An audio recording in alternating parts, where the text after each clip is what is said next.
Hola estudiantes, quise grabar un pequeño recurso para que tuvieran una mejor idea de cómo hacer las actividades. Dado que me he encontrado con muchos casos de plagio y que copian textualmente sin dar la referencia necesaria, hice esta diapositiva.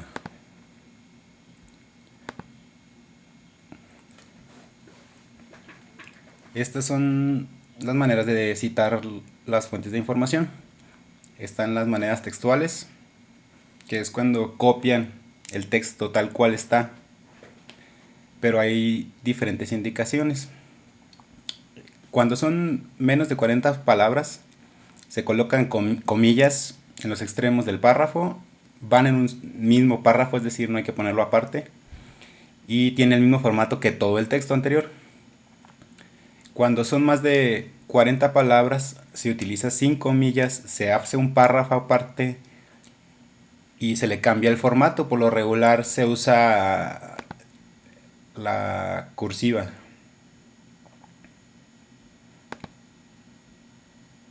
Esta, ¿no? Un poquito que está de lado.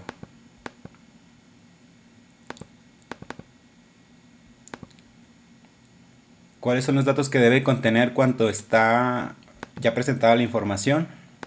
Bueno, vamos a suponer aquí que esto lo tomamos textualmente. Al final dirá Dalton 1907,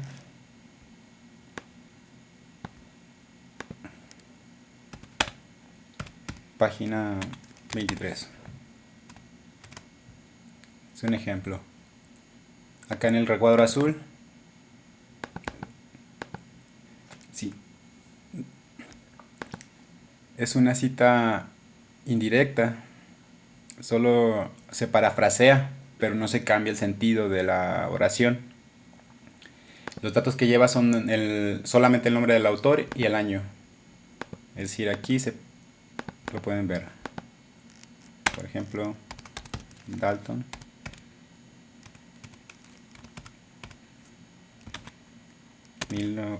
1907.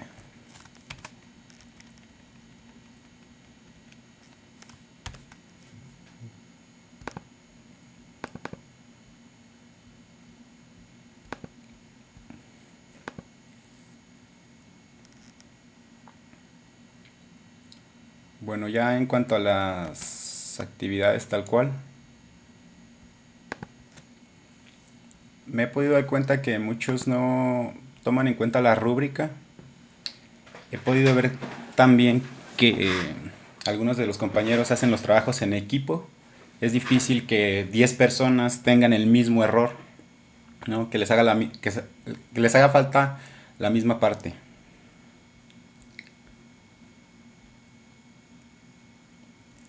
La actividad del Big Bang a la tabla periódica les pide hacer una infografía. Les dan herramientas y les dan cierto tipo de ejemplos para que la puedan desarrollar. En los trabajos de infografía pasado, en lo general, no, sin particularizar a nadie, pude ver que se enfocaron más en poner mucha información, ¿sí? Muchos textos copiados. Lo que les decían, para una infografía se trata de hacerlo, como su nombre indica, gráficamente. Que busquen la manera de acomodarlo en el documento para que no tengan que poner tanto texto y solo o en la mayoría de imágenes puedan explicar el concepto.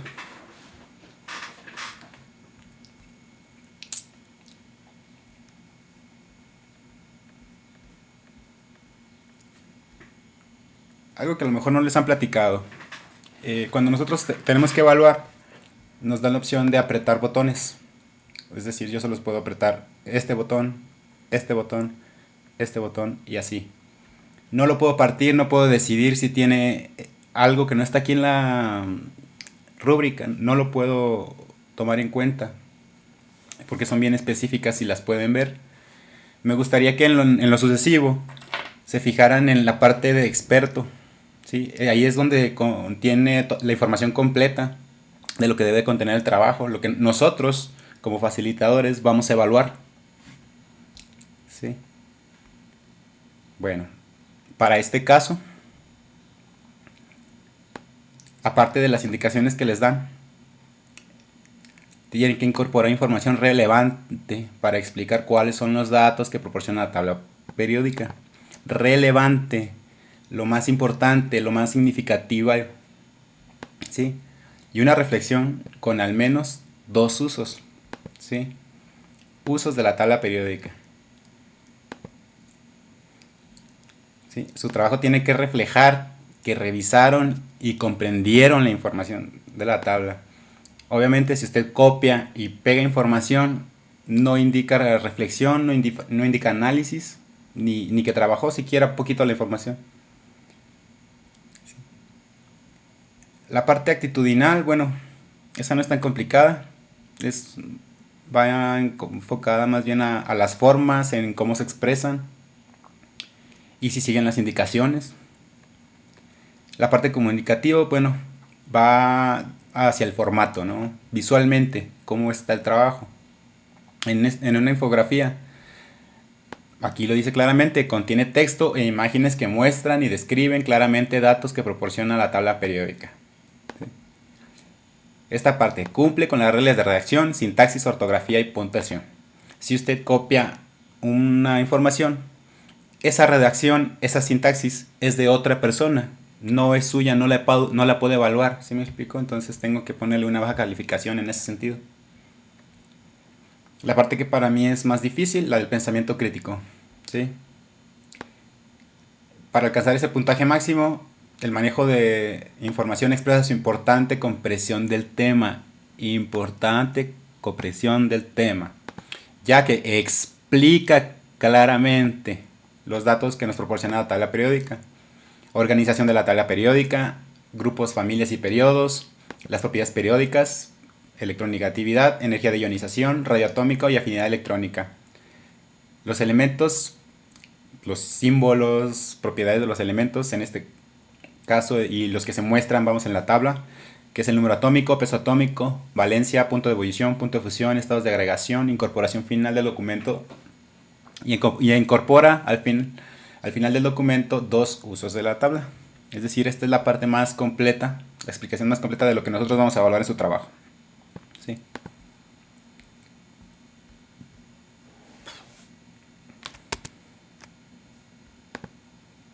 Esto es una muestra, ¿sí? No es que lo hagan así.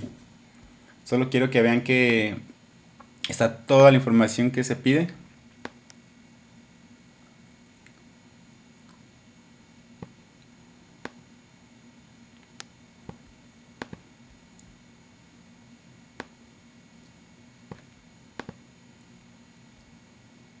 Está explicando la tabla periódica, los periodos, los grupos, los bloques o familias, ¿sí?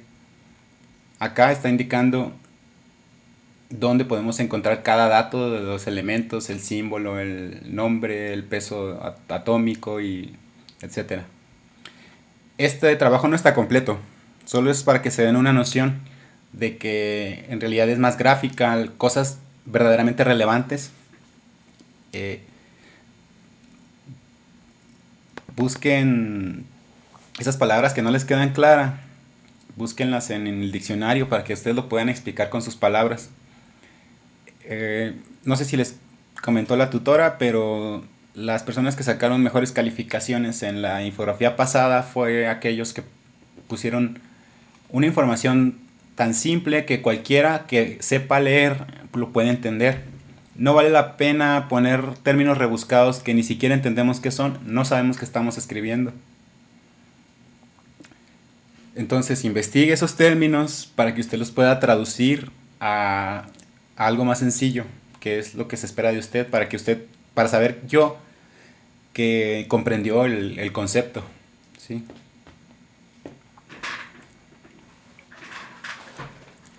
Nadie sabe de todo y estas partes, la química no es tanto mi especialidad, Entonces tampoco lo sé todo.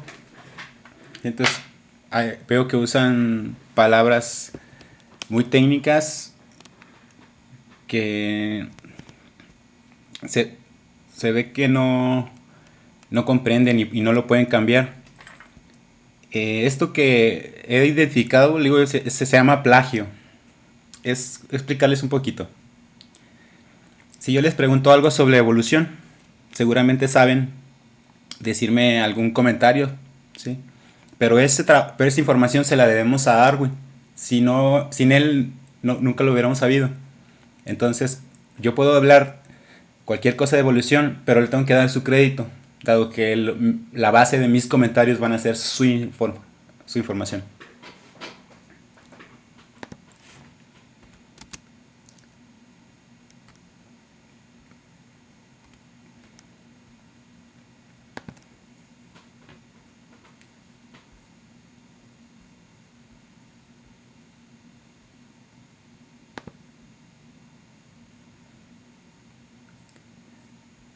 Bueno, para la actividad de calcular en moles, hay que seguir esta pequeña receta, ¿no?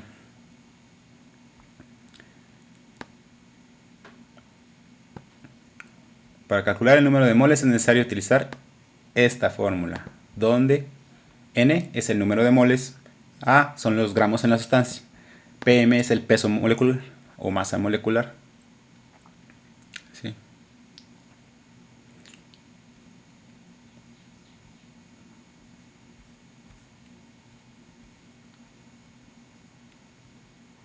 Bueno, voy a ir a la rúbrica primero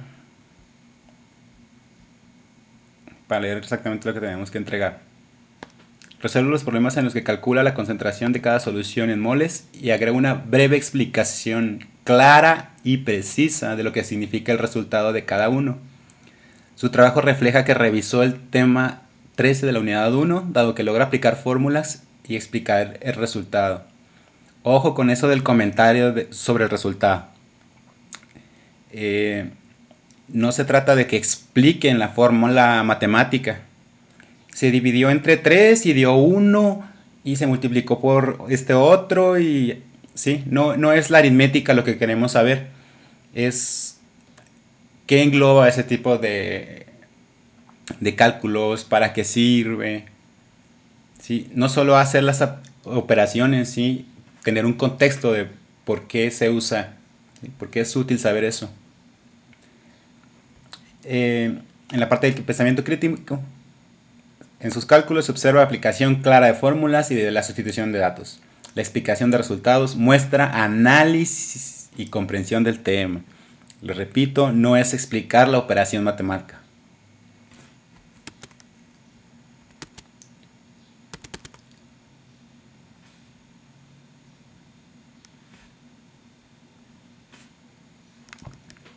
Aquí lo tengo ya resuelto.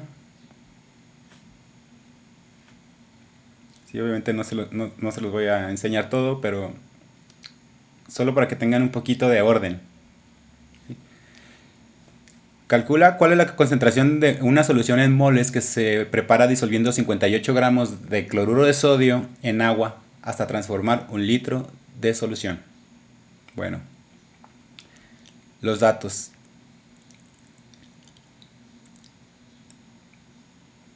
La solución es cloruro de sodio, son 58 gramos. El volumen de solución es un litro, agua H2O, neutra, ¿no? Las fórmulas para sacar el número de moles es gramos de soluto, en este caso 58, entre la masa molecular. Este dato no lo tenemos, hay que calcularlo.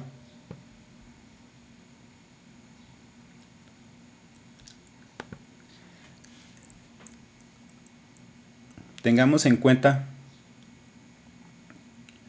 que el cloruro de sodio es un compuesto que tiene dos elementos, sodio y cloro, ¿sí?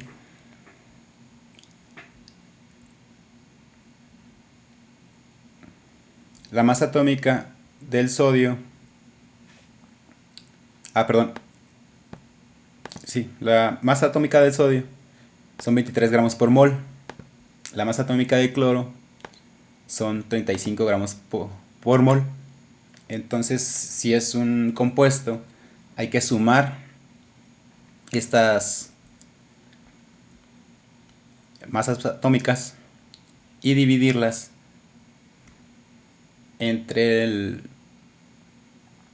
la concentración de solución, que es el cloruro de sodio, los 58 gramos del cloruro de sodio.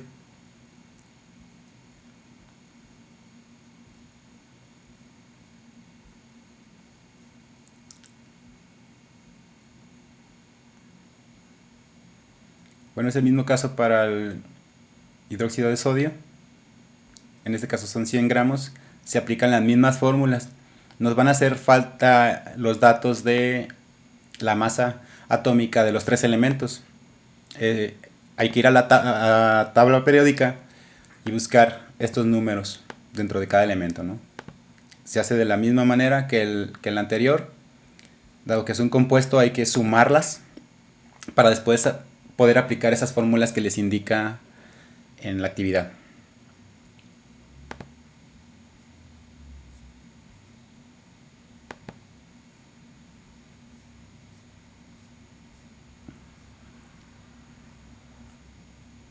Bueno, me gustaría ya nada más compartirles.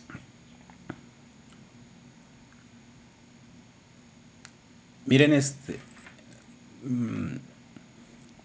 yo sé que es difícil para ustedes o para muchos, después de estar un tiempo trabajando, reintegrarse a la vida escolar, pero se supone que si están entrando, pues es porque tienen la intención de echarle ganas. Me da mucha pena saber que algunos compañeros gastan su energía más en intentar engañarnos que en hacer las cosas bien. Casi nadie pregunta antes de entregar las actividades. La mayoría se espera hasta el domingo. Les digo, es muy burdo esa manera de que, por ejemplo, hay grupos de estudiantes que tienen los mismos errores en los trabajos. Les faltan las mismas secciones. Entonces sí quisiera que lo hicieran los trabajos a conciencia. Hay muchos que se ve que no le invierten nada de tiempo. Buscan información y solo lo que sale en la Wikipedia pone. Si me ponen por información de la Wikipedia, puede estar correcto o no, pero a mí lo que me deja ver es que no hay mucho filtrado de información, que no buscaron mucho, que no buscaron muchas fuentes, que en realidad es de lo que se trata. Yo entiendo que estas cosas, conocimientos tan técnicos, si usted no se dedica a la ciencia, no le van a ser útiles, perdón. Pero si no se va a dedicar a la ciencia, lo que sí quiero permear en usted es la manera de intentar generar ideas estructuradas, ¿sí? Nuestras ideas no surgen de la nada, hay antecedentes. Piense en algo nuevo que diga, esto no lo ha pensado nadie, búsquelo en internet, verá cómo hay miles de personas antes que usted que han afirmado cosas, ¿sí? En estas alturas del partido o en el nivel en que ustedes están, difícilmente se puede generar un nuevo conocimiento. ¿Por qué? Porque hay que ponerlo a prueba, ¿sí? Para que pueda ser conocimiento, si no, es una ocurrencia, ¿sí? Y no podemos afirmar cosas que no estén comprobadas. Esto es algo académico, ¿sí? Si usted me dice algo, obviamente, alguna teoría, algún concepto, obviamente yo sé que usted no lo desarrolló, tiene que poner la fuente para yo poder asegurarme de que esa fuente es de fiar. La mayoría de las cosas que hay en internet no sirven. Es decir, la información está muy repetida. Se me hace difícil, por ejemplo, que alguien tenga en su lógica poder usar la información de una página que se llama El Rincón del Vago, ¿sí? Desde el nombre, ¿no se te hace así como que deberías buscar algo de más calidad? Una sugerencia para cuando busquen información. Pongan, después de lo que están buscando, escriban PDF, ¿no? Modelos atómicos P.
Buscando de esta manera, poniéndoles PDF, tenemos más posibilidades de encontrar información que esté respaldada por alguna institución o algún autor serio.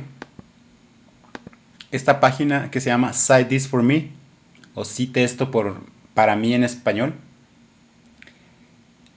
es una página que genera automáticamente la cita bibliográfica, es decir, esa información que va hasta el final, con el dato completo del recurso. Si ustedes quieren citar un libro o un sitio web, por ejemplo, le ponen aquí sitio web. Esta página les da la oportunidad de copiar solamente la URL o la página que está en la barra, pues, de dirección, o de añadir manualmente quiénes son los autores, apellido, es la opción para añadir más autores, año, título de la página, el nombre de la página, la URL y la fecha en que se accesó. Le puede usted añadir referencia y le genera una cita bibliográfica.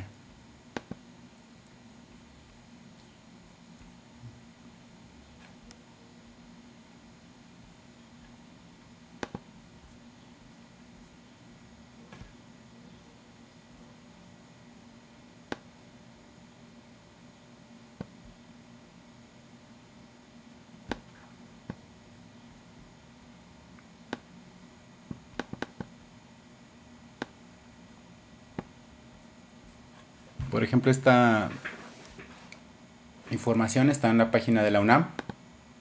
¿Sí? Podemos inferir que ya porque está en la página de la UNAM, pues tiene un poco más de fiabilidad que la Wikipedia. Em, Luego en la retroalimentación no hay oportunidad de ser amable. Intento hacer mi trabajo lo más profesional que puedo, es decir, un análisis de su discurso cuando hay un discurso. Cuando copian simplemente no me es posible evaluar. Créanme que es bien fácil para mí identificar cuando están copiando un texto.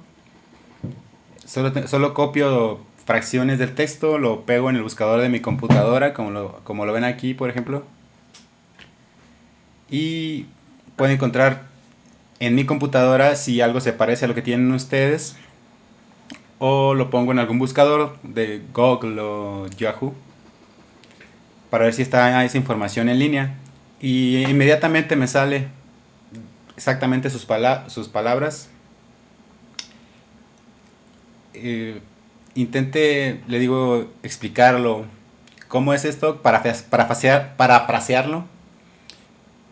Cambie esas palabras técnicas por alguna explicación que usted entienda. ¿Sí? Y lo mismo, ¿no? Dedique un poco más de tiempo a sus actividades. Use los recursos que le dan los compañeros tutores. Yo por ahí les dejé mi número de WhatsApp para algunas dudas. Son 2 o 3 personas las que preguntan. Teniendo todos estos medios a su alcance, creo que no debería haber tan bajas calificaciones. Solo es un poco de actitud, sí, y de dedicación.